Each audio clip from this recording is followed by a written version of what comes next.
Welcome back, everyone, to day 3 of FIU's 6th Annual Hemispheric Security Conference. Again, I'm Brian Fonseca, Director of the Jack D. Gordon Institute for Public Policy, and I'm honored to serve as your MC for the week.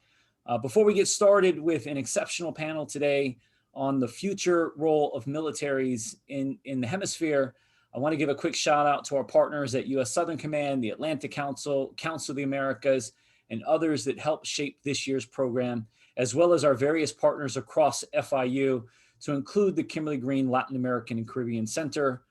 I want to remind everyone that's joining us from around the hemisphere that this year's conference, we have live we are streaming live in English, Spanish, Portuguese. Go to the preferred language tab down at the bottom. There's interpretations. Click on that tab and click the language that you prefer. And interpretation is going to be simultaneous or in real time. Also, if you have questions throughout the panel, please click on the Q&A tab at the bottom of the screen, and the moderator, Randy Pestana, will weave your question into the discussion. But please be respectful and make sure that at the end of that there is a question mark, and that you're infusing that question into the dialogue. Of course, we'll be streaming today's session on today's panel on Facebook Live at our Facebook page at Gordon Institute. And for updates on today's program to catch some of the past iterations of this year's HSC as well as previous iterations, you can check that out on our social media platforms or YouTube channels. You can track us at Gordon Institute and at FIU LAC on Twitter, Facebook, LinkedIn, YouTube, and Instagram. Don't hesitate to share your thoughts on this year's panel. This is what I've been told to say. I got to give you the hashtag. It's hashtag HSC 2021. So feel free to use that and tag us and get the word out. All right. So now it's my honor to welcome and introduce Mr. Randy Pestana. Randy is the Assistant Director of Research and Strategic Initiatives here at the Gordon Institute, and an exceptional Latin Americanist covering Central America and other parts of Latin America. Check out his recent piece on El Salvador with Dr. Orlando Perez in Global Americans. He's going to be moderating a panel on the role of militaries in the hemisphere with a brilliant group of intellectuals with whom I've had the honor of working with throughout the years.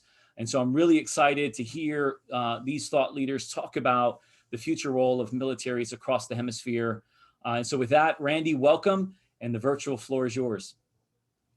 Brian, thank you so much for those kind introductions, and I will concur with you. I'm extremely excited to moderate this panel, and honestly, I am humbled to moderate this panel with all of these experts. Each of these experts are well known in the field.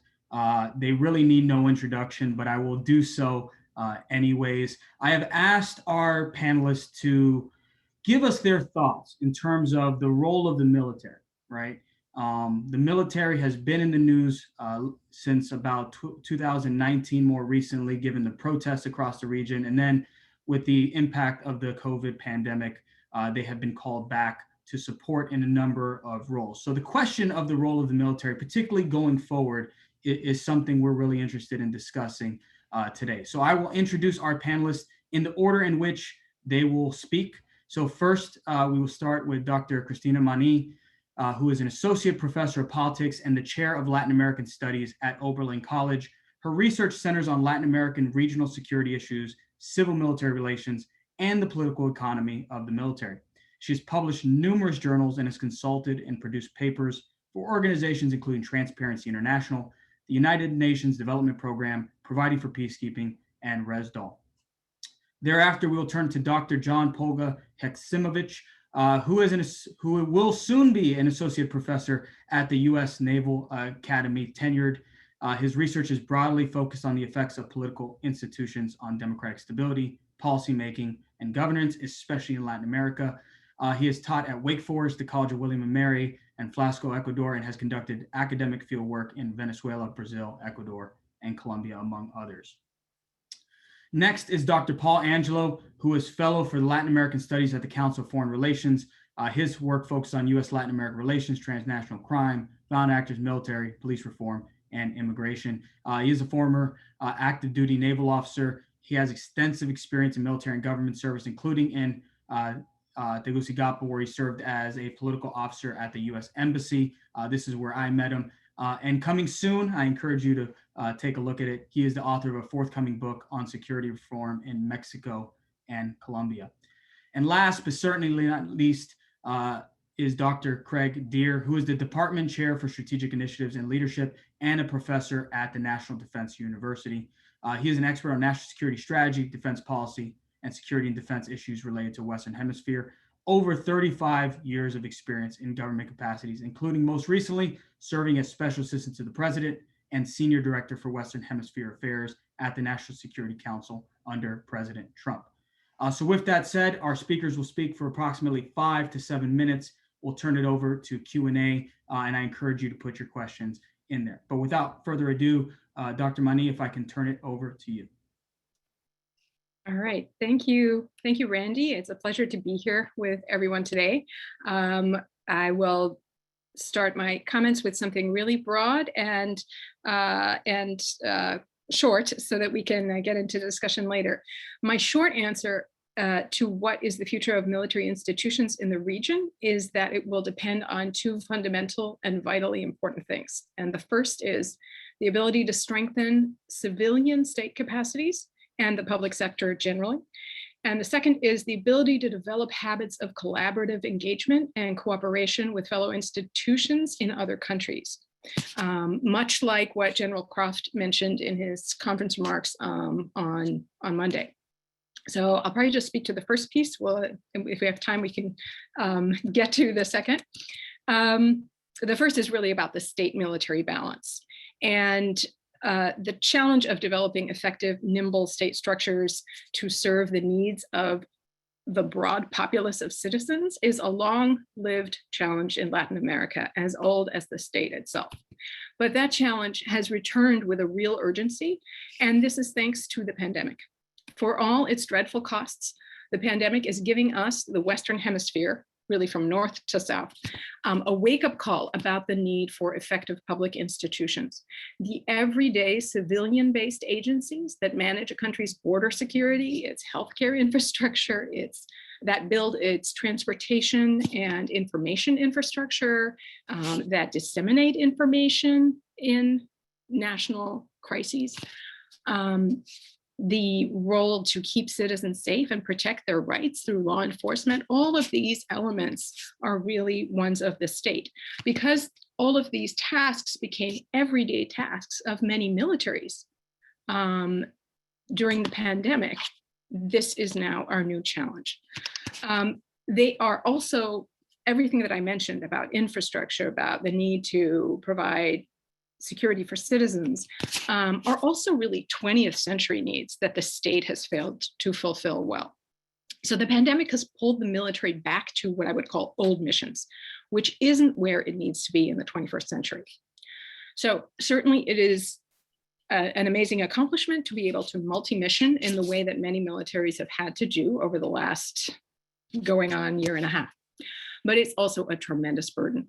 It very likely means that paying less attention to other more pressing needs of the 21st century that require capacity to deal with new technologies and actors that are reshaping a globally connected world. So there are core missions that militaries cannot cede. National defense, the ability to deter through capacity and territorial projection, the ability to protect offshore spaces and resources. There are also international peacekeeping and humanitarian missions that nowadays are essential to enhancing the stability and regional, the stability of really regional and international systems. So these in themselves are huge tasks, yet within the region, only a couple of states, really a handful, still maintain this leaner core of missions that aren't regularly stretched to other domestic missions like policing. The two that I would highlight are ones that I've spent a lot of time thinking about and researching. Argentina and Chile in particular stand out. And even they have been stretched in new ways in the last several years. So summing up, until a couple of decades ago, really, the state needed the military to do state things. Now the military needs the state to do its own things so that the armed forces can do what they are uniquely designed for, which is the management of the use of force and deterrence capabilities so that conflicts don't have to erupt, and then also can enhance regional and international stability.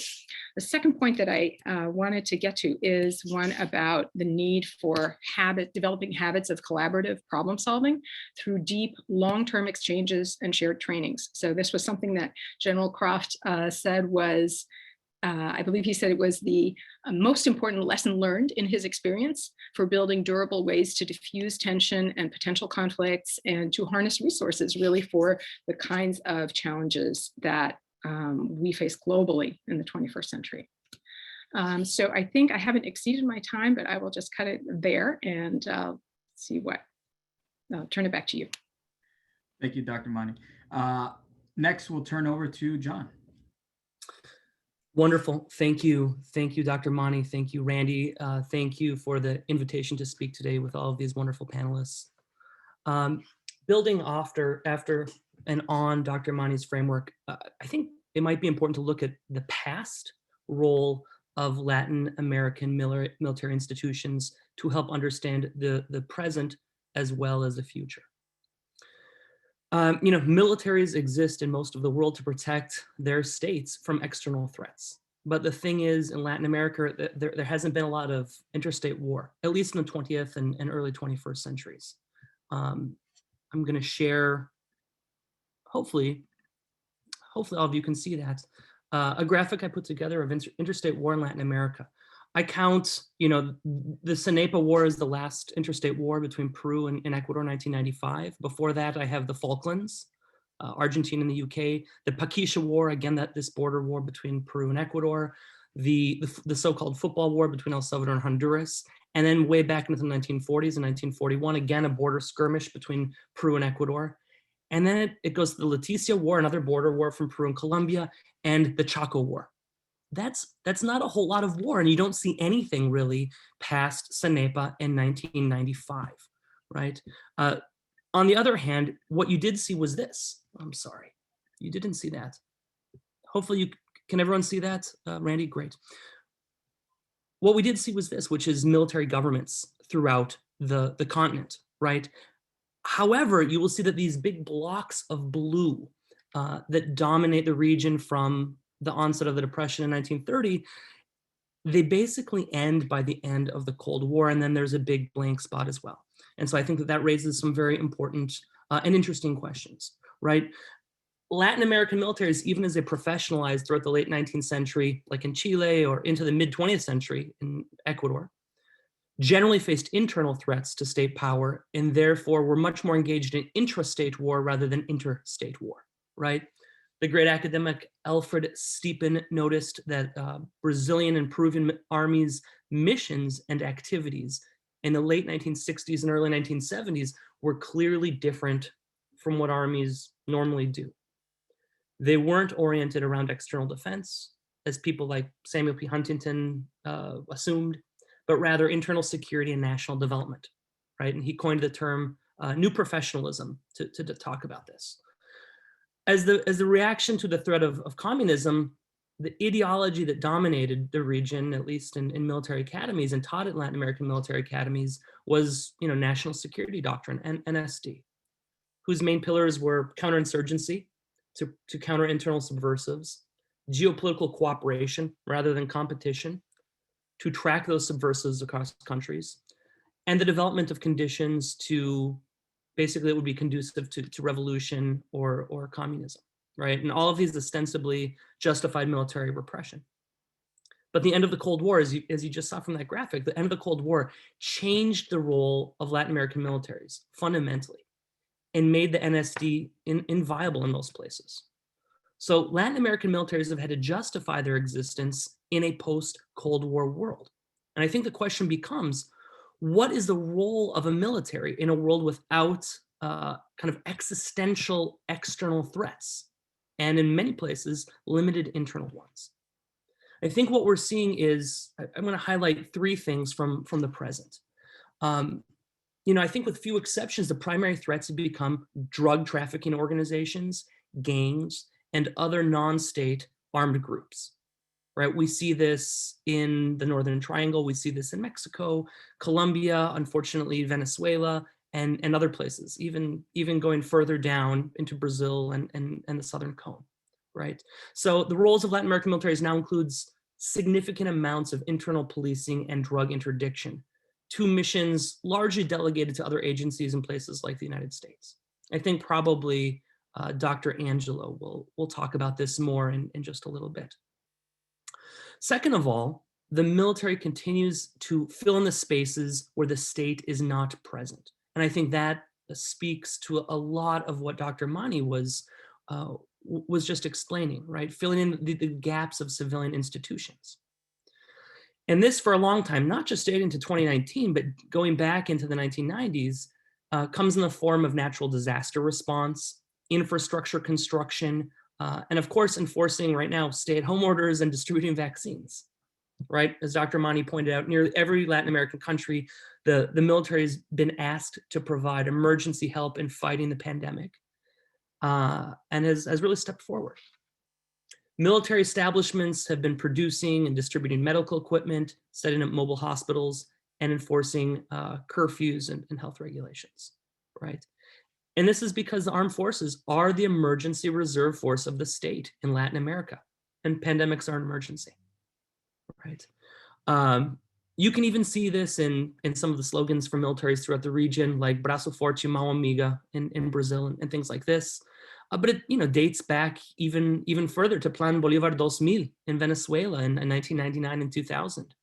I interviewed a major in the Venezuelan army who some years ago, who claimed that he was like a Robin Hood, he said, taking from the state to give to the poor during this, but kind of focused on filling the gaps of other institutions.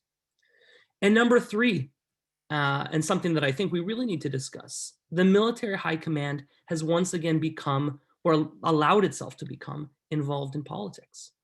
What Ruth Diamant refers to as a new militarism, right? The return of the armed forces to the center of the political sphere as allies of, and often substitute institutions for, elected Latin American governments. And we saw a lot of this beginning with a wave of protest in 2019 across the region. And this isn't like the old school military influence familiar to, students of Latin American politics from the past. Instead, it's in places like Bolivia, Cuba, Ecuador, Nicaragua, Venezuela, where civilian elites depend on the military to keep them in power, or places where there has been a militarization of public security. And again, Dr. Angelo will be able to speak to this. So that brings us to the future, right? The region has a problem. There's still no external war, and maybe it's a problem, right? It's good that there's no external war, but that means, what will the role be in a post-Cold War world? Well, I think that there are many militaries that are still searching for that. One thing that I don't hear a lot about in Latin America is something that is very relevant to the U.S. military today. I have a nice office in the basement of Nimitz Hall on the campus of the U.S. Naval Academy, and I had a wonderful view of the Severn River. Well, really a parking lot and then the Severn River. But where that view was, there now stands an enormous, shining new building called Hopper Hall, which is dedicated to cybersecurity, right? That is not something that is on the agenda of most militaries in Latin America, and it probably should be, right? So my concern is that a lot of the things that I highlighted of roles of militaries today seem to be roles that the military will continue to fulfill in the future, right? And so in some sense, it's possible that Latin American militaries are being reactive rather than proactive in preparing for the future, right? In preparing for cyber warfare or cybersecurity versus things like internal policing. So I surpassed my time, so I'll cut it off there. I have about 2 more pages of notes, but I'm excited for the Q&A part. Thank you very much. Thanks so much, John. Paul. Hi, everyone. Thanks, Randy, Brian, and the entire team at FIU for the opportunity to speak with you all today. And it's such a pleasure to be on this panel with so many friends and distinguished colleagues who I admire.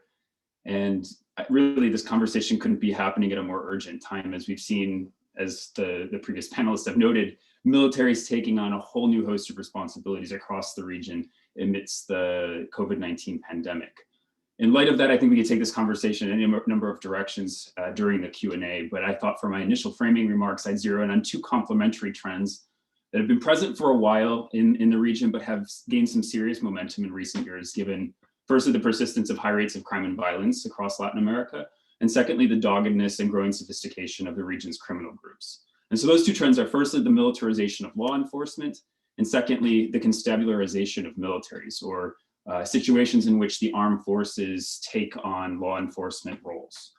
Across the region, law enforcement has become increasingly militarized in recent decades, with civilian police behaving more like armed forces, much in part due to the increasing or the militarization of organized crime across the region and the growing sophistication of organized crime groups and their ability or access to high-grade military weaponry. Likewise, soldiers have increasingly supplemented or replaced police officers, overwhelmed in their jurisdictions on the streets of many of the cities of the region. And in many countries of the region, the distinctions between police and military forces in terms of their actual performance of duties are becoming blurred. As Dr. Polga-Hecimovich noted, the cross-border conflict in the region is historically quite rare, which is to say that today's militaries exist for three main reasons. One, to serve as a deterrent for cross-border aggression. Two, because of tradition. We've always had a military, we always will, and militaries are an integral part of our national identity. And three, to take on internal threats to security, be those threats criminal, political, or even environmental. So military and police forces across Latin America are trained, equipped, and prepared to take on internal threats to security. But they do so, in many cases, with a mentality that understands the citizenry as the principal source of national security threats. And this goes back to a long history of indoctrination in the national security doctrine, as Dr. Polga-Hecimovich noted. If we look across the region, these trends are happening in different countries to different degrees.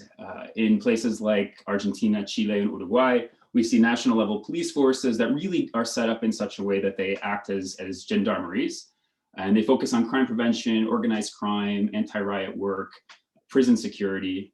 Elsewhere, we see militaries being called in to supplement national level police forces, places like Brazil, where we've seen armed forces supplementing police operations in favelas. They've also been used in recent years to enforce border security and to quell protests in places like Rio de Janeiro. In Peru, the military is involved in domestic law enforcement in areas where the Shining Path is still operating and has recently been used to enforce lockdowns in urban areas during the COVID-19 pandemic. And even in Bolivia, where the military had assumed kind of a role as a political arbiter, as was previously mentioned, during the Morales administration, the military was increasingly becoming involved in joint patrols with police forces nationwide. And then there is another sort of crop of countries in the region where the military is actively engaged in routine public order missions and is a widespread security provider nationwide. I think Colombia is probably the best example of that, given the continuation of an internal armed conflict and the persistence of a terrorist threat in the country. In many rural regions of Colombia, every municipality in Colombia has a police presence, but many rural regions, the military remains the major provider of citizen security. In Mexico, over the past 5 years, we saw the disbanding of the federal police force, which was stood up during the Calderon administration, and its replacement with the National Guard. The National Guard currently has about 100,000 people within its ranks, but the majority of them, 70% or so, were recruited from the ranks of the military and had not been properly retrained for their new roles in providing for citizen security. Likewise, we've seen during the López Obrador administration, 90,000 military personnel being deployed to the streets to perform domestic security roles. This is something that in a country like Mexico, where the military's deployment internally had long been contentious, was unthinkable even 15 years ago. And then another country that I know very well, in Honduras, starting in around 2013, with the inauguration of the Policía Militar, the PMOP, we've seen that the military and national police participate in joint operations to go after drug traffickers and gangs in urban areas.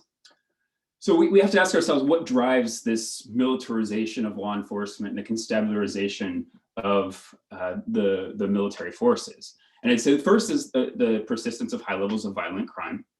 Latin America and the Caribbean represent only 8% of the world's population, but 1/3 of all of the world's homicides.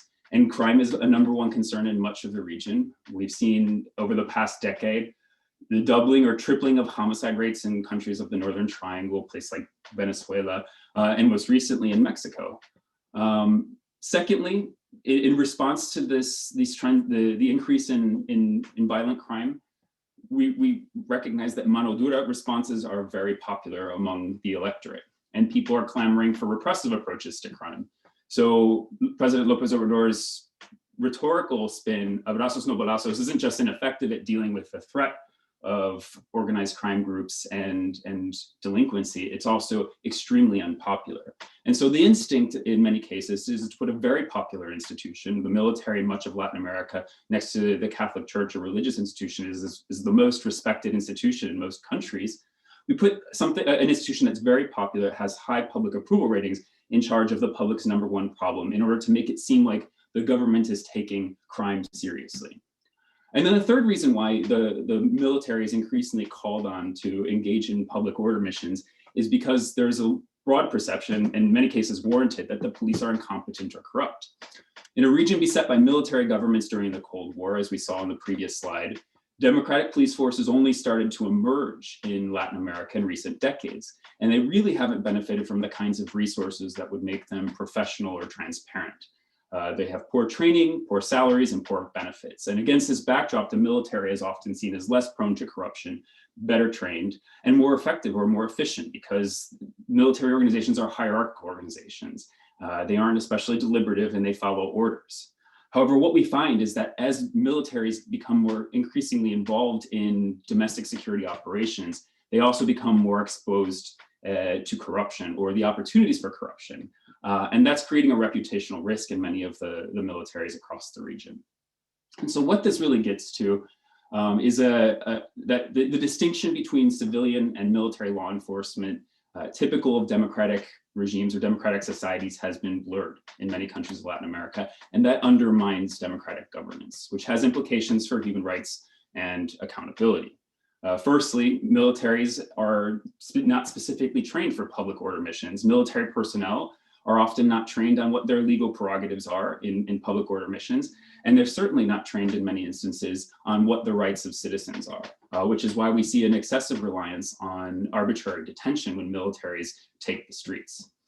Secondly, I think another risk that we face, given these parallel trends, is that when you rely so heavily on the military to perform policing, it really does disincentivize the instinct to reform non-military police agencies.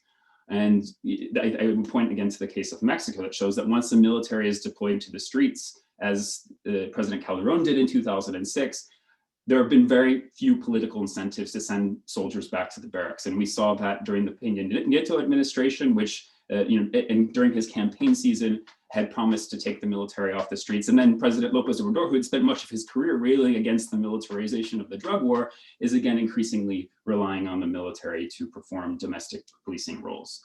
And so, police reform is a long and drawn out process that does not lead to quick political wins. And because, we're operating in 2-year, 4-year, 6-year electoral cycles, depending on the country or the level of government, police reform really does struggle to take off. And even in places where there is a continuity of leadership, we've seen incentives for engaging in genuine police reform drop off when crime subsides. And this is exactly what we saw when I was working at the US Embassy in Honduras, following a police purge and an instinct to reform the national police in 2016. Once we saw homicides drop off in Honduras, or essentially in the span of 4 years have in the country, the need or the public pressure to engage in a bona fide reform of the national police subsided.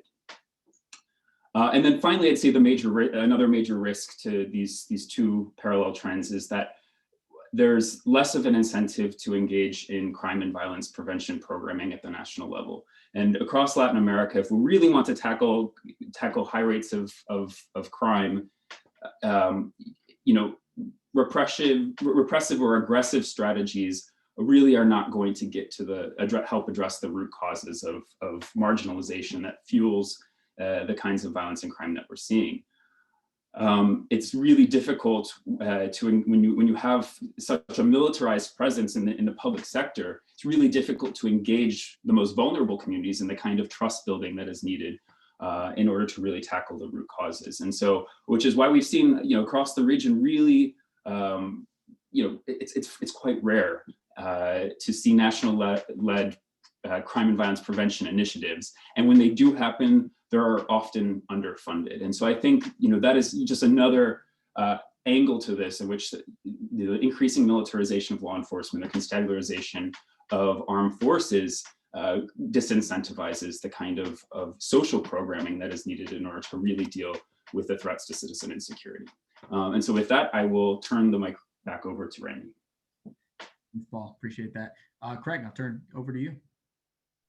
Great. Hey, thanks, Randy. Thanks for the organizers. What a treat to participate in this panel. I'd like to just do away with my presentation and chat, but that's not what you invited me here for. So what I intend to do over my next 5 minutes or so is to largely reinforce what has been said by my colleagues. The realities of the 21st century contemporary security environment with the range of actors, not just the state actors that we were concerned with primarily during the 20th century and before, obviously, but armed groups, armed non-state actors, international organizations, et cetera, have, and the failure of civilian governments to exercise effective governance have produced the types of insecurity that we see below. So the reality of the 21st century, and in the context of great power competition, neither China nor Russia want to engage with the U.S. conventionally, so they do so in what we contemporarily call the gray zone in this 21st century irregular warfare environment. But I share with you some thoughts from George Kennan back at the beginning of the Cold War. And the reality is that we are, in my view, in the midst of a political warfare of the 21st century, although sometimes it would appear that we don't really get it. So our policymakers are going to have to relearn some of the lessons that we had in the previous century. And as I thought about this, I characterized the primary challenges to U.S. national security interests into three broad areas that have been alluded to, some more directly than others. The first, of course, is organized crime, the levels of violence and insecurity that it generates, how it exceeds the power of some sovereign state governments is truly a concern. What I characterize as illiberal political regimes throughout the region, with the godfather, que en paz descanse, Fidel, but also in black and white, of course, is Daniel Ortega at the top left, and others who again are using less than pure altruistic democratic tendencies.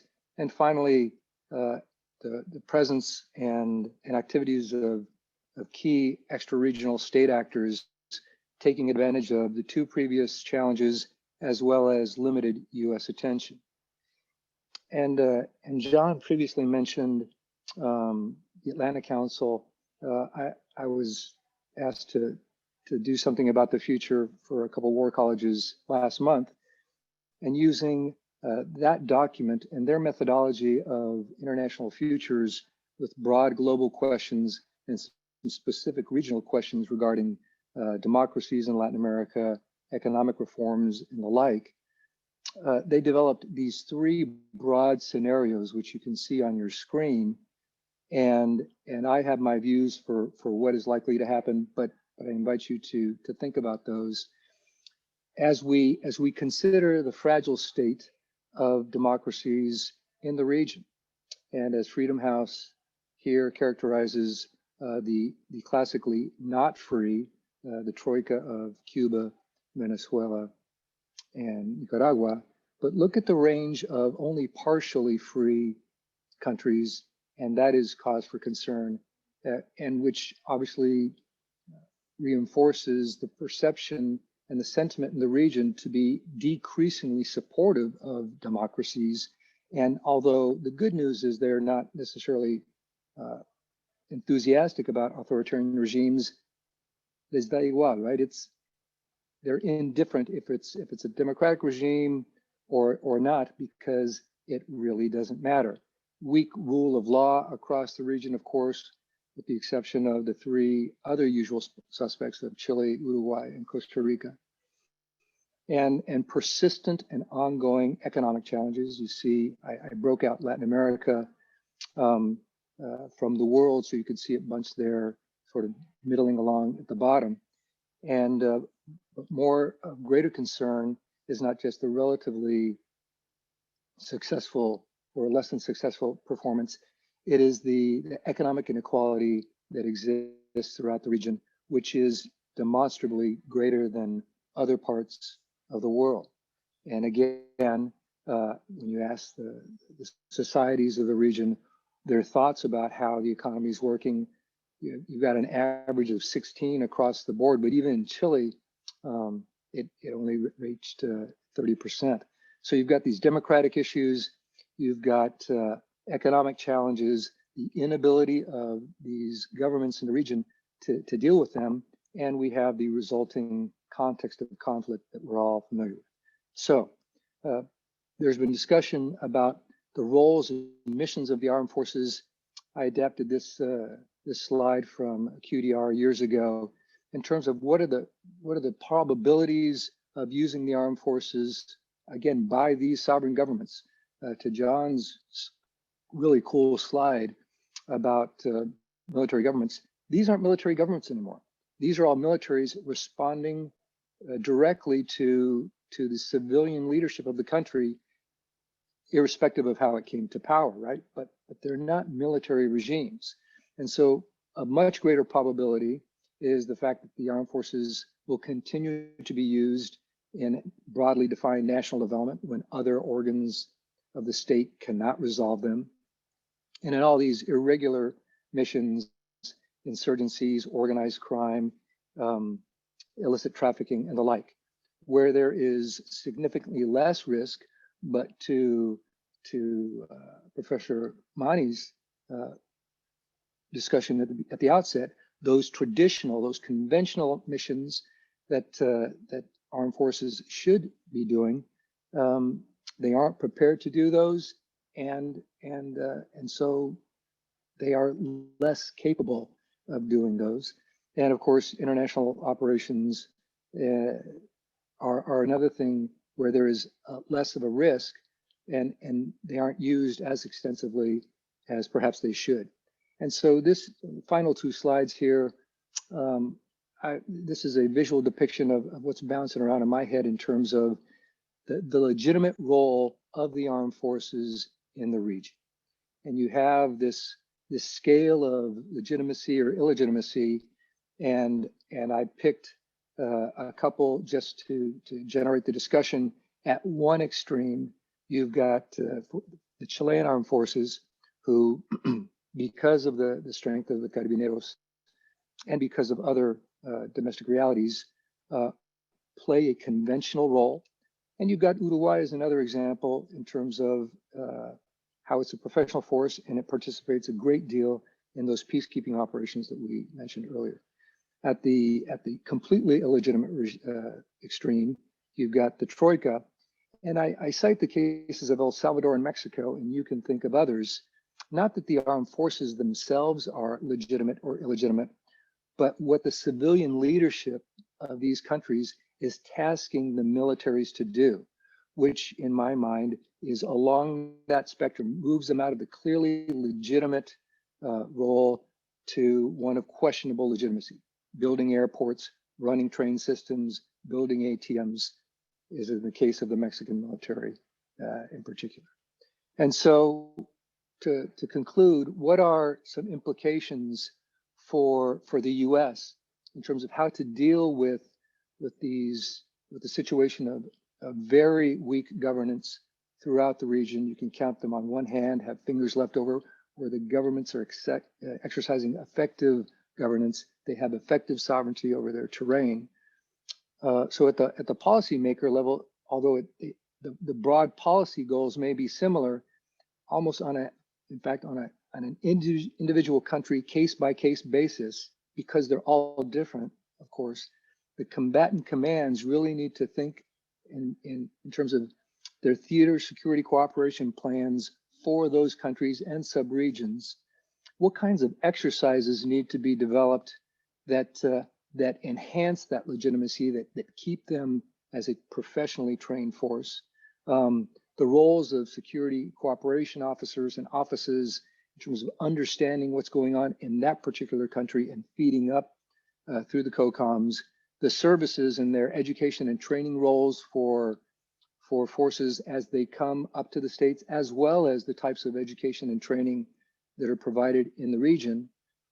And it's a complex mix, and it requires, but it's easy to say but difficult to do, both vertical and horizontal synchronization within the interagency, in DC, OSD, the Joint Staff, et cetera, and then by the services and COCOMs and country teams in the regions in order to promote US interests and to help those armed forces that are struggling with this range of missions that in many cases they frankly prefer not to do. And with that, I will stop and look forward to the discussion. Thank you. Thank you for that. We have a number of questions in the chat, but again, continue to send your questions in at that Q&A tab on the bottom. I want to talk about something that you all raised in your respective comments, and this is with regard to the role of the military, right? And if you go across the region, and between the four of you, we represent having visited every place in the region, right? What is the sense from the military and from the civilians population within the countries in the region as to what they feel the role of the military should be, right? So if you look at the military culture series, most recent release was yours, Craig, with Raul Benitez on Mexico. Some countries, the military will say, no, we like to protect our borders. We don't want to play domestically. Whereas in other countries, like Venezuela, they see it kind of as their responsibility to play domestically. So I'll start with first you, Kristina. What is the sense when you talk to military and civilians? One, the role the military perceives themselves playing, and two, the role that civilians are prescribing to the military in their respective countries. Well, I think that, so in let's say in Argentina and Chile, Argentina is a country where military budgets have been very low over many decades. And so they are often, in need of more resources. That is almost, a chronic concern. So you do what you can, and you're really almost oriented towards getting by and doing your best with the resources you have. And so I think, a longer term, the Argentine context is also quite unique in that there are very strong legal barriers, laws that were implemented in the late 80s, early 1990s that limit the armed forces to national defense and to external threats. There are some very limited situations of exception in which they can be used for other sort of emergency situations domestically, but those have not been extensively employed, precisely because of some of the things that the other panelists were mentioning about having a gendarmeria,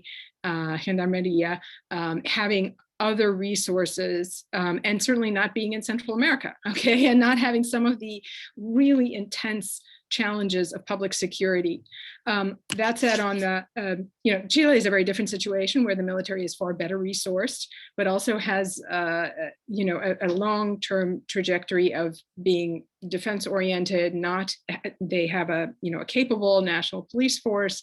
So the internal-external dynamic is differently regulated. I think in both countries, the legitimacy of the military as a public institution has diminished over time. We saw that in Chile with the scandals that erupted in around 2015. And trust in the armed forces as an institution, a national institution, declined significantly, like, at one point 20 percentage points. So in Argentina, they are historically viewed as less trustworthy. But I think for all countries, and including the ones I've just mentioned, you look at all the forces of the state, all the pieces that need to work for society, and the problem is in the civilian domain often. Okay, that the judiciary, the political leaders, the presidencies, the legislators. If you look at public opinion polling, they are often at the lowest levels, and vis-a-vis those civilian actors, political actors in particular, the armed forces and the police often rank far higher. And so even though there are these variations, I think there is, and so there are these challenges to the integrity of the armed forces and for them to be able to do what they need to. They are viewed as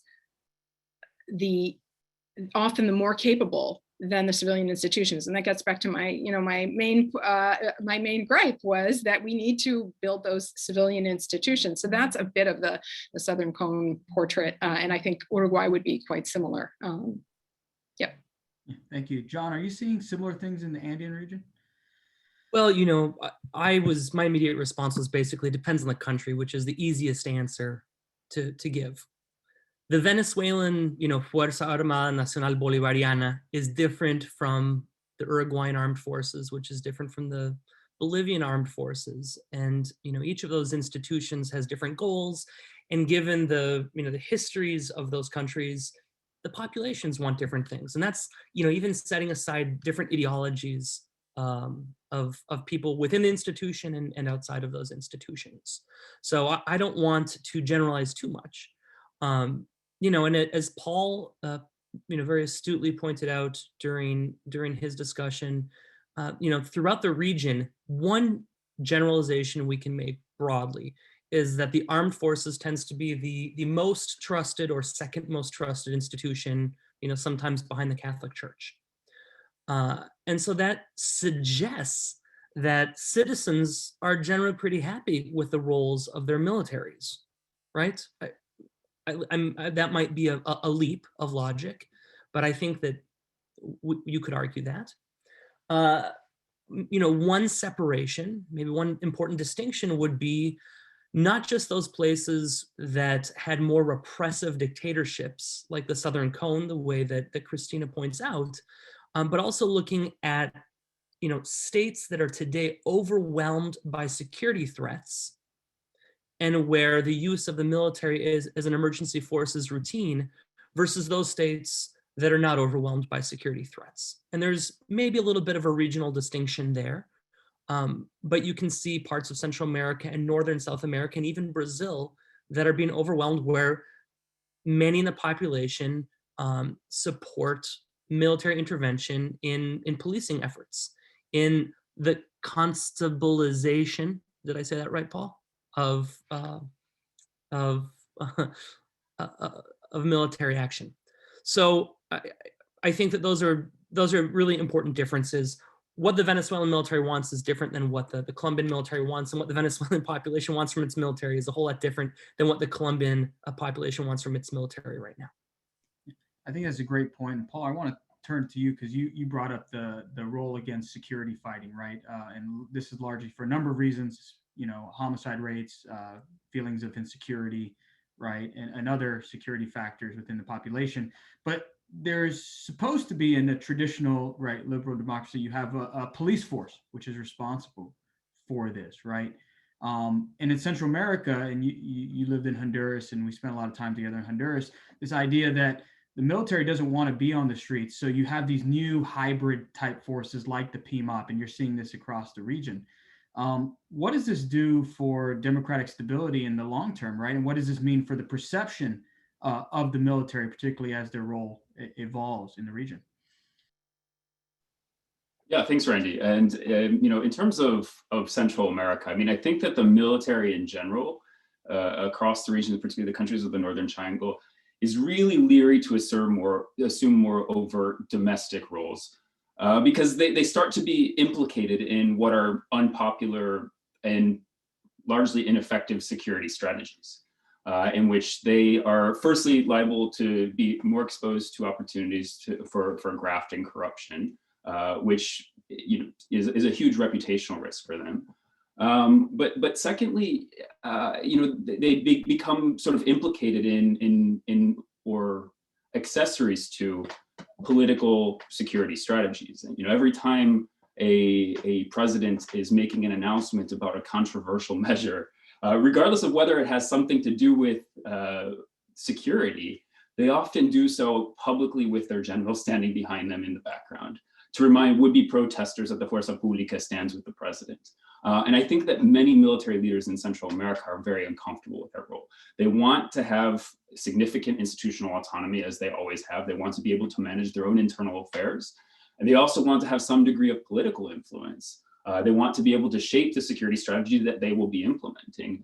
But I think many military leaders are uncomfortable with their increasing use and the increasing politicization of the military in Central America. And we really have to look much further than El Salvador to see what this looks like in its most extreme case. Interestingly enough, though, in El Salvador, the military President Bukele is resoundingly popular among the ranks of the military. Because at the end of the day, military personnel are citizens of the country, and when a president has a 91% popularity among the electorate, that bleeds over into the military, and the military sees that pegging its fate to that of a political figure or political official like Bukele is a net gain for the reputation of the military. And so, again, I would defer to John's comments that it really just sort of depends on the country, and it's really hard to make it to generalize. But I would also agree that there's a broad reluctance to get more deeply involved in the domestic sphere, even though the military is continually being leveraged or leaned on in order to address persistent threats to citizen security. Thanks, Paul. I know we have a lot of questions, but I want to go to Craig because, Craig, you follow probably and arguably the most complex security condition in the Americas with regard to Mexico. What is the sense? Thanks, John, for that. But what is the sense from you in terms of the military's role domestically and how it's going to continue evolving, not just under Angelo, but under future administrations, given the cartel threats and other threats there? Yeah, thanks. And I'm sure others would dispute that Mexico is the most complex. Right? It certainly is complex. But I was nodding in agreement with John said. Of course, the easy way out is they're all different. Well, but that's the point. They are all different, and U.S. policymakers and the other actors that I described previously need to recognize that and act accordingly. And it's not a one-size-fits-all solution. To the case of Mexico, it depends on obviously who you talk to, if it's Army or the Navy, back to two separate military cultures, but it also depends on who you're talking to. Is it a general or flag officer, or is it sort of 06 and below, to say nothing about the soldiers? The senior level members of the militaries are, even though they may say that they don't like the missions, they're very happy to be receiving more resources. And given the previous possibility that they would have been returned to the barracks, as AMLO promised during his campaign, based on his previous experience, they will take that. But the guys out in the field doing the work, they are not happy. They didn't sign up for that. They're not happy doing it. They don't like to be left holding the bag when they're attempting to do their jobs and they get beat up by a local group and they're not allowed to respond. It's a tense situation. And so that's the Mexico case. And I would just reiterate that the challenge, and not defending military carte blanche, because there are atrocities in every country, but those that are responsible for this post 1990, by and large, these are political parties and their candidates and their institutions which have failed and which which increasingly turn to the military to try to fix the mess that they haven't been able to fix in the first place. Thank you for that. I'm going to go to the first question in the audience, unless anyone wants to add to that. Looking at my panelists. Okay. This one here is from Jacob Ritzler for you, John, an American officer working in Central America right now. Given your statements, it has me thinking about the implementation of the U.S. security cooperations programs administered in the region. Can you speak to how U.S. policymakers, in your opinion, can adapt to the realities of which you spoke? Thank you, Jacob, for that question. And I think that Nicole Avila asks a similar question as well. So I'll try to respond very briefly to both of them. You know, I think, first of all, something that we've pointed out is gaps in technical capacity in a lot of places in the region, and gaps in the capacity of civilian institutions that the military tries to fill. And so I think that, you know, that domino effect is possibly that a role for the United States is to provide that technical capacity and technical support, especially intelligence, to fill in those gaps, right? And that has to be done obviously very, very carefully. But that includes, you know, I would say kind of part 2A is that includes sharing and selling technology. Right, it's not just giving away free intelligence. It's would involve true partnership, and so what the details of those partnerships would be is exactly what Craig was just pointing out. You know, it's not one size fits all. It depends on the context of every individual country. And then part, you know, kind of 2B to that is not just sharing and selling U.S. technology, but also discouraging, if possible, Latin American governments from depending solely on Chinese security technology transfers, right? We haven't really spoken a lot about China. Craig in his presentation brought up the role of China, and I see now some questions rolling in about China. But the Chinese government has provided countrywide surveillance, not free, of course, but has provided countrywide surveillance in Ecuador, in Venezuela, where there are 30,000 cameras on the streets, in Bolivia, and in Guyana already, right? Four different countries. This poses a threat to Latin America as well as the United States, right? The Chinese have access to real-time data from those 4 countries, right? That's first of all. Second of all, Chinese networks become a huge vulnerability for the United States, right? And all of these cases and all of this technology transfer represents a gateway to cyber warfare. I'm not even talking about the space base in Patagonia, right, in Argentina. So there's a kind of a dual purpose in trying to discourage Latin American governments from doing this, right? You know, in 2018, the U.S. National Defense Strategy identified countering China's military capabilities as DoD's top priority, right? And that seems to be something where U.S. interests and the interests of Latin American countries might dovetail in a very helpful fashion. And lastly, you know, I'm not sure that this is achievable, but how can the United States contribute in Central America? Certainly could be limiting U.S. arms that are illegally trafficked to Mexico and Central America. That's not a military to military cooperation initiative. That's something else. But that would certainly help things on the ground in the region. Thanks, John. A lot of questions coming in, and I want to use the opportunity of Nicole's question regarding cybersecurity to broaden it out a little bit. In terms of these new roles, as Brian Fonseca and Frank Moore wrote in a piece recently, this identity crisis among militaries seeking this new role, this new identity within the state.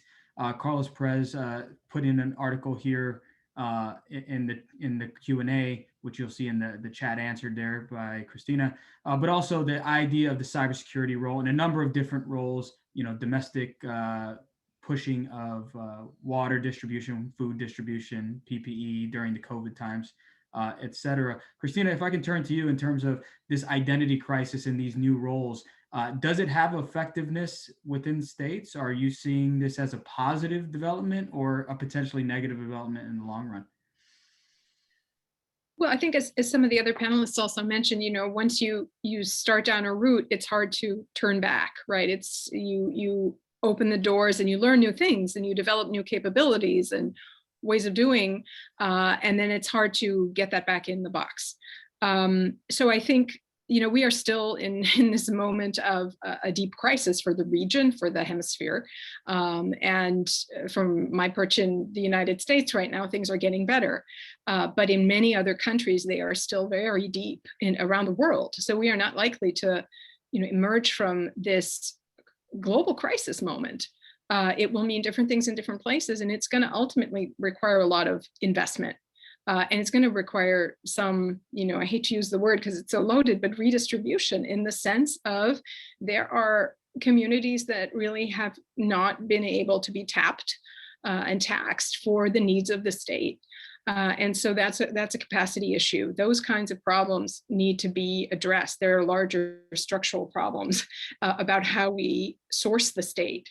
And so some of the social crises we're seeing, whether it's in Colombia or whether it is, 2 years ago in Chile, unleashing a political transformation with a new constitution on the table potentially, that was because of taxing the most vulnerable, essentially, the folks who need to take public transportation, who need to pay gas at the pump, the people who are, facing inflationary problems.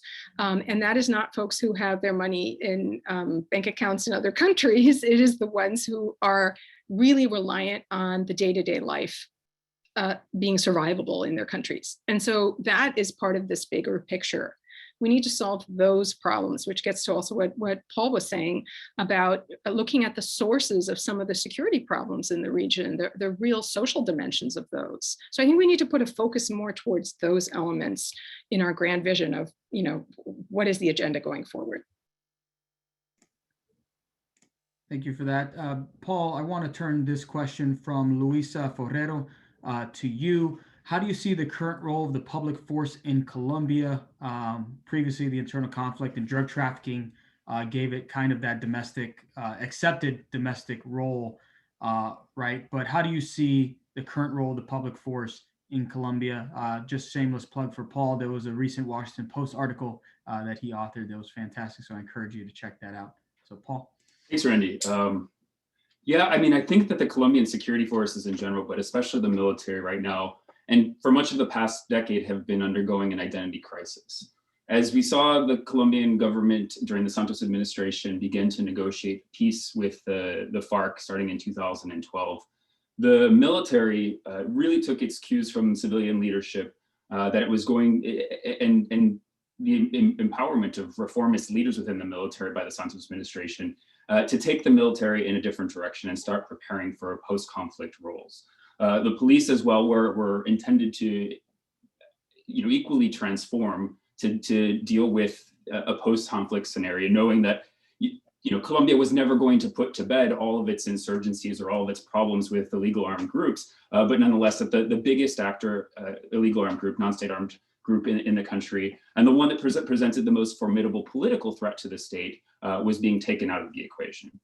And so the military in Colombia began engaging in a process of long-term budgeting, established a strategic vision for the entire force, carrying the institution all the way out to 2040. The Colombian military became the first Latin American country to be given a designation as a NATO partner. And the Colombian military, for the first time in its history, really began documenting its doctrine and standard operating procedures to account for everything that it had learned and all of the experience that it had during the democratic security strategy and with the acquisition of new technologies and modalities during Plan Colombia. I will say, however, that much of that progress is at risk right now. And we're seeing two different currents within the military that, not overtly, but my own sense is that there's a sort of a competition bubbling beneath the surface. And this largely has to do with the politicization of peace by the current administration, which came to office on the heels of a campaign that disparaged the the historic peace accord in 2016 that was signed by the predecessor administration. And by extension, the politicization of security as an electoral issue in Colombia. For decades, across the political spectrum, across the partisan spectrum, there was always a real consensus on what security strategies needed to look like in Colombia. But now we see a real departure in terms of those individuals in the country, but also within the political leadership that support the implementation of peace and actually see an enhancement of citizen security through the implementation of peace, and those that would rather return the country back to a war footing to deal with FARC dissident groups, the ELN, and other non-state armed groups that continue to exist in Colombian national territory. And so unfortunately, the military is becoming increasingly associated with unpopular and ineffective security strategies. And we saw for the first time the popularity of the armed forces and police in Colombia both dip at the same time below 50% in 2020, which is something that hasn't happened in more than 2 decades in the country. And so I'm not saying that this is a failure of the military as an institution. I think the military is following orders and or in the absence of any real direction from civilian authorities is doing what it knows how to do best. But I would say that what we're seeing is a reaction to a less than inspiring political strategy to deal with insecurity. Things like the return to aerial spraying of coca crops, which is wildly unpopular, which was ruled by the Constitutional Court in Colombia as unconstitutional in 2015. Things like the bombing of insurgent camps where children who have been forcibly recruited by FARC dissident groups are present and doing so knowingly. We've also seen wiretapping scandals in the Colombian military and police, and a directive past couple of years to once again incentivize body counts within the context of the counterinsurgent mission, which we know historically led to excesses and abuses, the worst of which were the falsos positivos by the Colombian military. And likewise, we saw that because of a lack of political direction, that the Colombian military did not recover the land that was vacated by the FARC in the wake of the 2016 peace accord. And so that is fueling perceptions of insecurity in the country and returning an institution that was transforming towards the future back to the war footing that it has traditionally known. And so I am worried about Colombia. I'm worried about the institutionalism and the professionalism that has long defined Colombia's security forces. It's a country I care about deeply. I've worked hand in hand with the Colombian military for many years during my active duty career. And so this is tough love to have to make these kinds of comments. But I hope that the country's political and military leadership will tack back in a direction that once again sees citizen trust as the source of the military's legitimacy to do the kinds of work and perform the kinds of missions it does in the domestic realm. Craig, I'd like to get your thoughts here. I know you've worked with the Colombian military for quite some time, since pre-Plan Colombia days. So what are your thoughts on Colombia? So what I couldn't help but think while Paul was talking, and in fact throughout most of our presentation, we really haven't talked much about the big festering, sucking chest wound, if you will, in the room, which is Venezuela, and the impact of that Venezuelan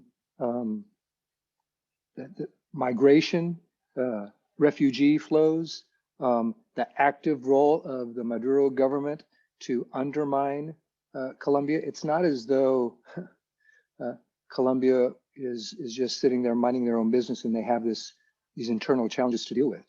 They have this huge challenge on their border, which is exacerbating everything. I have a current Colombian naval intelligence officer who's doing his thesis on both the ELN and the FARC dissidents. And again, back to my paid public announcement on political warfare, the Chinese and the Russians, to say nothing about the Cubans, are using all the tools of the trade and political warfare in that country. And I'm not privy to classified information anymore, but I don't see any evidence that we are stepping up our game to counter that either in Venezuela or in some of the neighboring countries. So I take Paul's points seriously, he's right. But what is the role of the ELN in fomenting and exacerbating these domestic disputes, which are legitimate, is something that we haven't addressed. And back to the roles and missions of the armed forces, how do the armed forces play at that level? Are they trained and equipped? Are they prepared? Are the intelligence services capable of dealing with those threats? And again, it's a challenge when the domestic actors are reinforced and supported by great powers with resources and techniques that we might not use. It's quite the conundrum. Let me leave it there. Thanks. I want to throw out a broader question on that point. It's a point that there was a number of questions related to, right? It's this discussion of China vis-a-vis the United States in the region, right? And China is largely, arguably, the largest trading partner for half, if not more, of the countries in the region: Chile, Peru, a number of Brazil now, right? So, what is the role? And I'll start with you, Kristina. For countries, right? So you have China there providing aid, providing trade, and in many countries providing security assistance, more so to the police forces, but also in some cases the military. What is the argument that countries will make in terms of China versus the US in terms of cooperation, right? It puts these countries in a pretty awkward position because of the role that China does play as a competitor in that space. What are your thoughts? And we'll go across the board here. Well, I think that, it's impossible not to generalize on this to some extent. China's interests in the Americas are not the same interests that it has in Asia proper, right? So there are different limitations that govern how China will likely engage in the Americas than it will in its own space. It's interested in development. It wants access to resources. It wants the ability to have a stable supply chains. So a stable authoritarian government is just as fine as a stable any other kind of government. And the big difference for the United States that I think it needs to reiterate fundamentally is that the democratic element really matters. That's the litmus test of good governance and responsiveness to publics.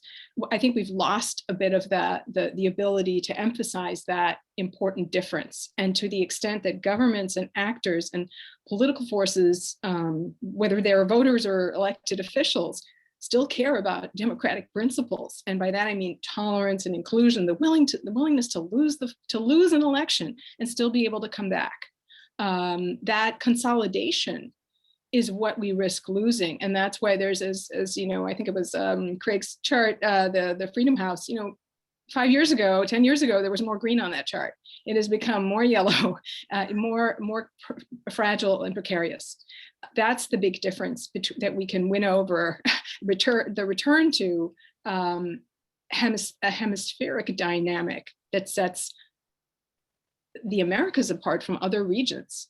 And if you look historically, principles of support for inclusion, democracy, and human rights go back to the early 1900s from the United States, not from the United States, but from Latin American leaders and intellectuals themselves. I think we need to, recoup that historical legacy that sets the region apart. And that will make the difference in how the Americas are understood in the global scheme of things, in those great power differences. Excellent points. Craig, I want to turn to you from a U.S. policy perspective here. John, I'll throw you in here, I promise. But Craig, when you were at the NSC, right, you didn't have a Bukele, a Bolsonaro, and I'm trying to remember the timing. I don't think you had an AMLO just yet. right? In this positions, right? These, autocratic type leaders. How do you deal with this, right? Where you have leaders that are willing to go to China without needing to respect the democratic institutions and principles that govern the states. From a U.S. policy perspective, how do you deal with this kind of situation when you're trying to have this larger strategic competition with China? Yeah, that was among the frustrations of my time there. The table was set for an incoming administration, irrespective of party, at the beginning of 16 to really re-engage, right? So obviously Fidel was gone, but Hugo was gone. Who else? There was just Piñera was coming back. It was pretty clear that Macri was going to come in. It was pretty clear that a center-right government would come into Brazil because we didn't know how Bolsonaro was going to turn out. There was an opportunity to be had, and we blew it without putting too fine a point on it. But to Kristina's point earlier, yeah, we have lost the moral authority, to use that term, in the short term, based on the previous administration's transactional attitudes towards the region. How do you do it now? And I think it's going to get worse, right?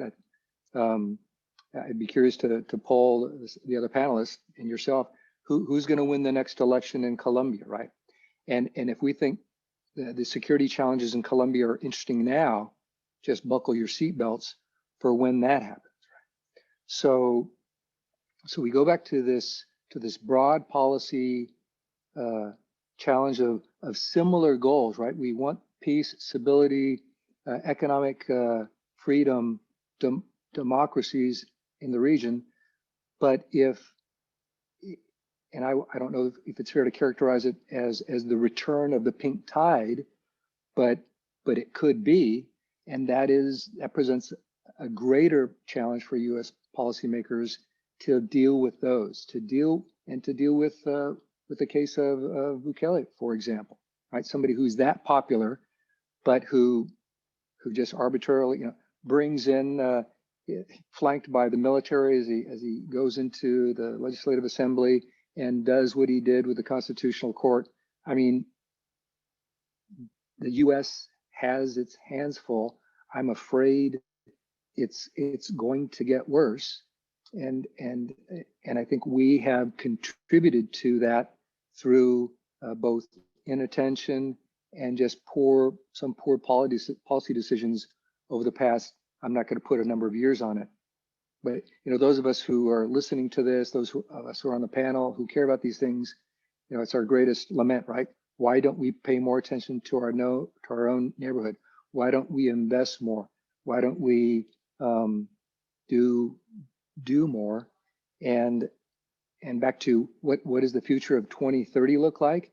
Do I see a region that is more integrated or more fragmented? I frankly see it as being more fragmented. Do I see a return of governance or greater illicit activity? Absent some other force, I see illicit activity continuing to grow. It's a grim future, I think. John, I'll turn it to you, but I also want you to take out your crystal ball for Craig's question on the election in Colombia, because I think we'd all like to know. I'm sharing a slide, building off what Craig just said, because that really struck a chord with me. And a lot of people have mentioned this. This is from a journal article from 2016, Ordinez, Moron, Shenoni, and Oliveira. And they show with a number of great multivariate regressions that U.S. influence in the region is negatively related to increasing Chinese investment, trade, and credit, right?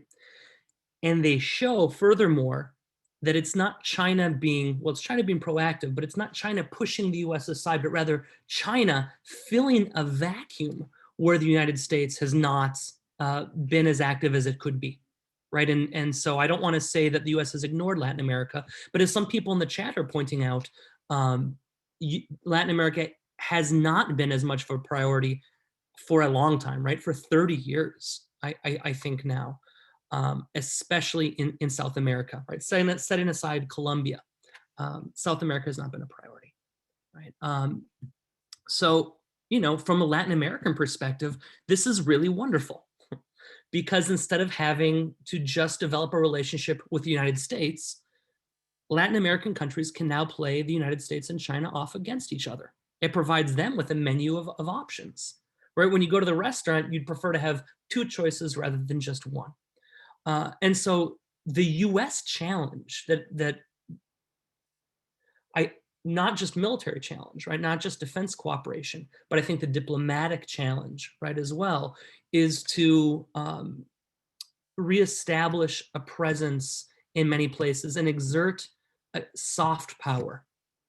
To just as Paul was saying, for the Colombian military to develop a stronger reputation across the entirety of its population. I think the United States has to confront a similar challenge in many Latin American countries, because that's the first step towards all sorts of cooperation and that we've been discussing. You didn't tell us who's going to win in Colombia, Paul. I'm sorry. I was trying to filibuster, so I didn't have to answer that question. Who wins in Colombia might depend on what happens in Venezuela right now. And it might depend on how the Colombian military responds right now in the country. It might depend on how Iván Duque responds to protests. It might, all sorts of things. So I am unwilling to speculate on the future in Colombia because I think that the present is still too volatile. Well, Paul's got a crystal ball as well, so we'll get his thoughts here. But Paul, I also want you to think about the U.S. perspective, because again, it's very, very difficult from U.S. perspective when you have, as I like to call them, napkin agreements with the Chinese government in many cases, right? No need to respect human rights or democratic principles, right? And Juan Gonzalez talked about this on Monday with regard to Bukele, where he referenced that yes, he's extremely popular. Yes, he's trying to do good things, but that does not mean, and I'm paraphrasing him, of course, here, that does not mean you should ignore democratic institutions and principles by which you govern. So you have a situation where you're going to invest $4 billion over 4 years, as the Biden administration planned to do, but you have Bukele consolidating power in El Salvador.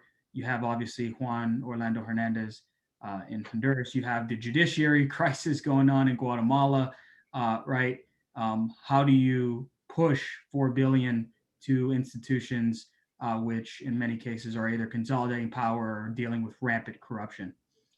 Yeah, well, I mean, I think that the administration's instincts on that point are correct, that to the extent that we cannot find transparent partners and those that respect democracy and human rights in the region, then those resources need to be administered by a civil society.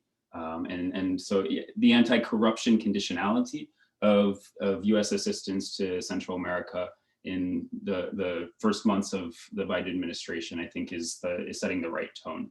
But more broadly speaking, I think that the key to dealing with presidents or public officials like Bukele, it's not a quick fix, but it's actually a long-term strategy for the future Bukeles of the region, is really to institutionalize our relationships with the defense sectors in a lot of these countries.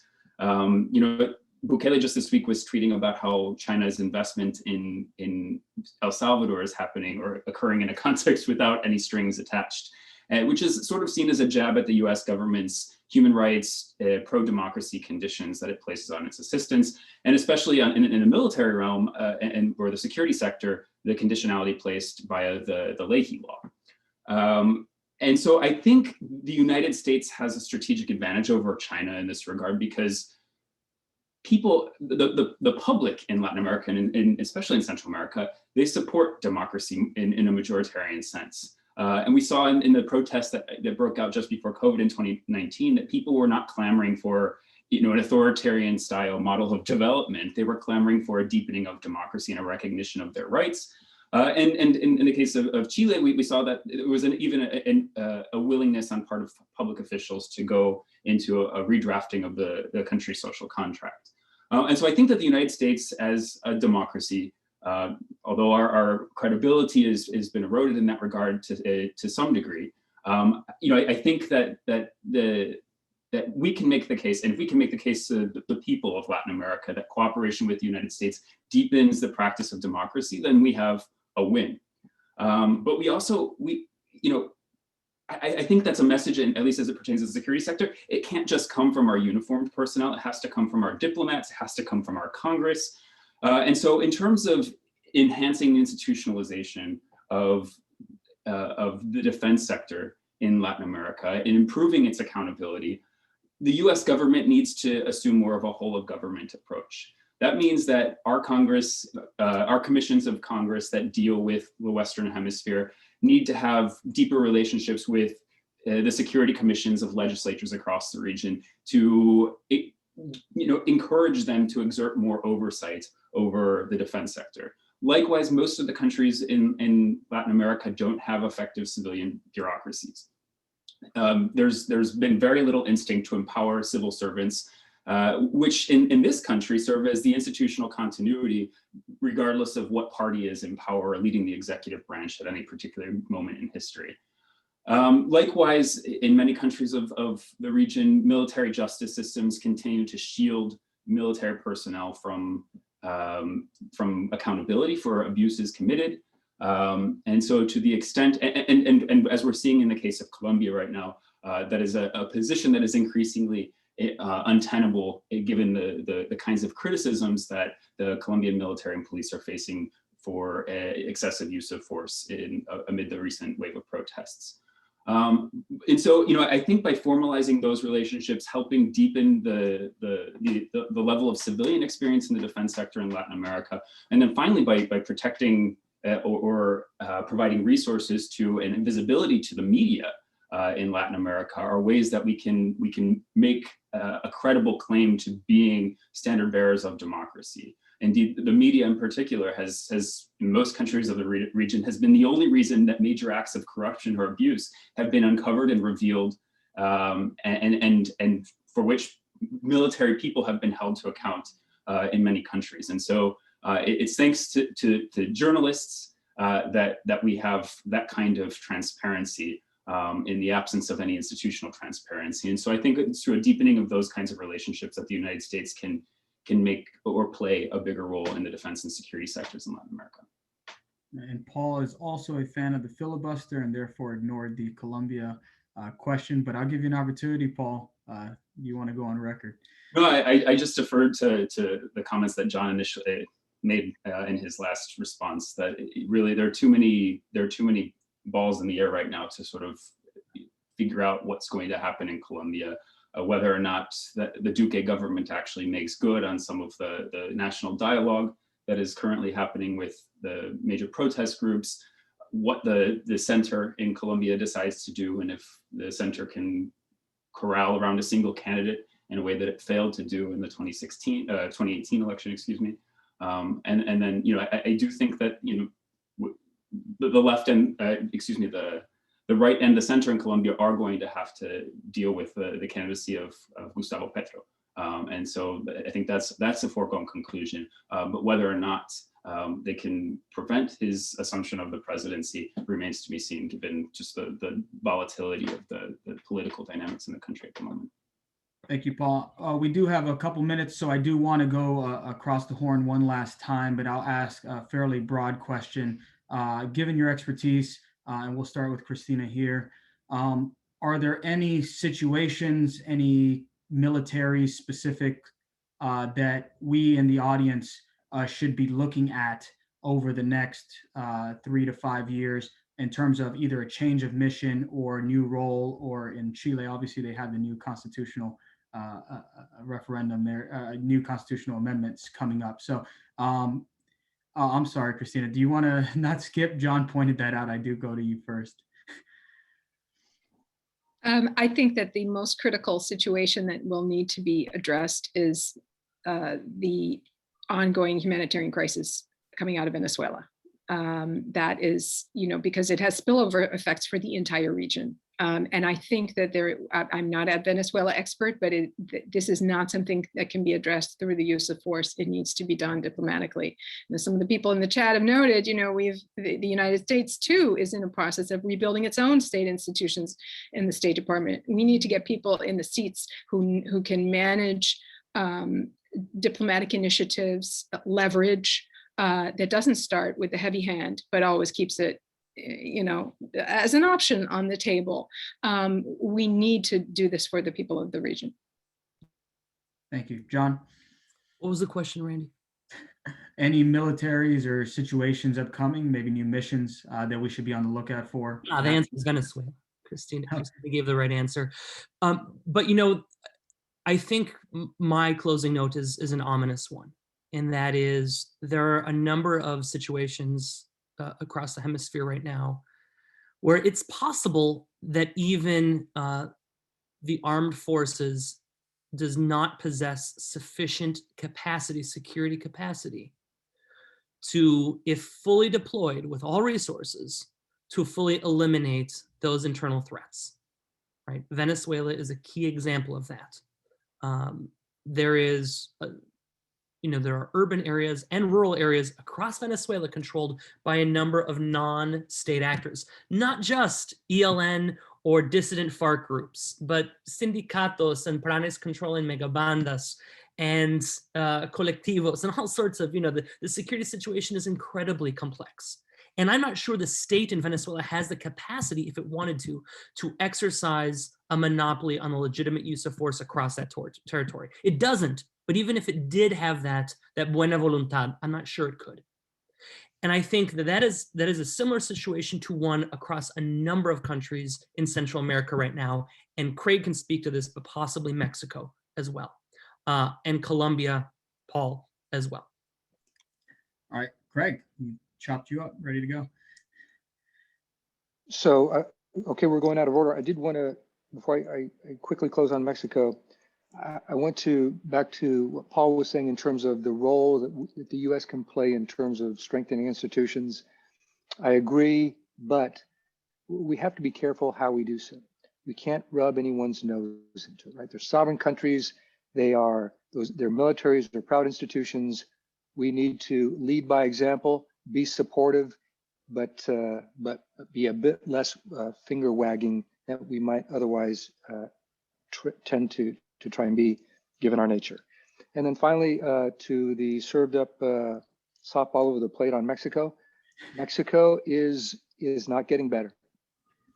AMLO is, mixing metaphors, is a train wreck. And the organized criminal activities are getting stronger. Back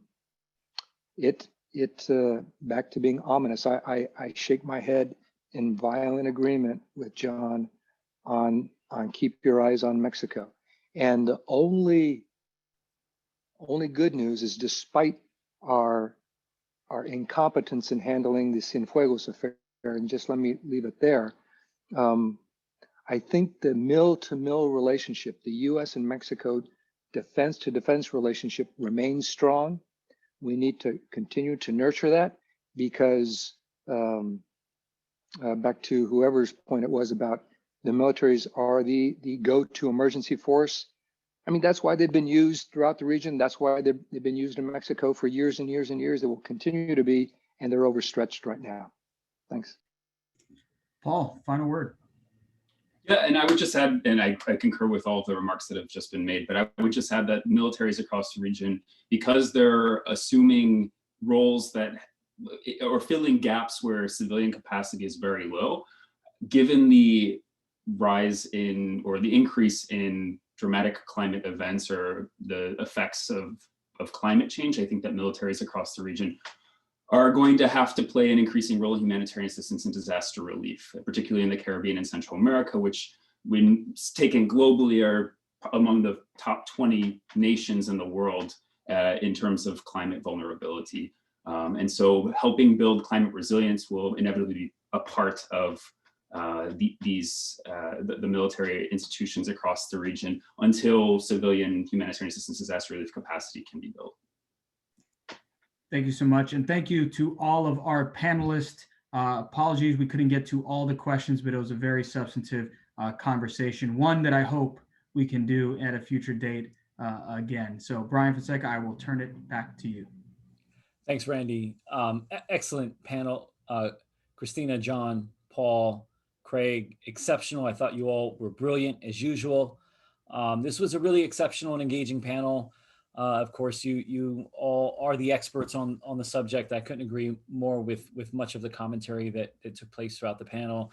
To Paul's point at the very end, and something that was certainly echoed throughout the discussion, is that at the end of the day, militaries must be prepared to adapt to the evolving security landscape that that is challenging the region.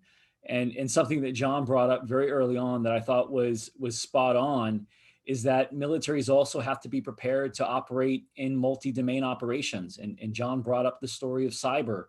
And so that means that militaries must transform, to compete in multi-domain spaces that is inclusive of cyber space and other areas that, it's really paramount that militaries are prepared to be competitive, and they have to build the institutions and in the future of their organizations through technological transformation.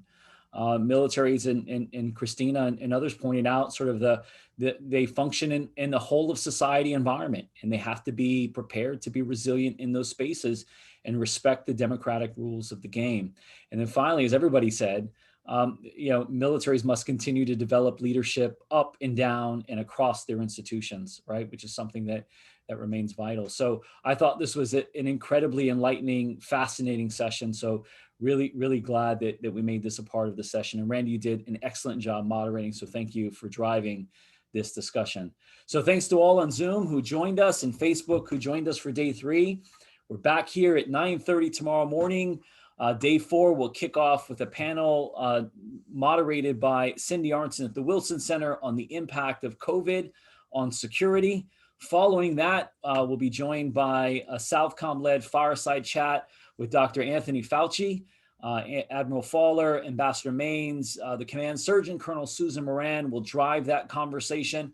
And of course, Dr. Fauci will provide some of his thoughts on the pandemic and its broader impact.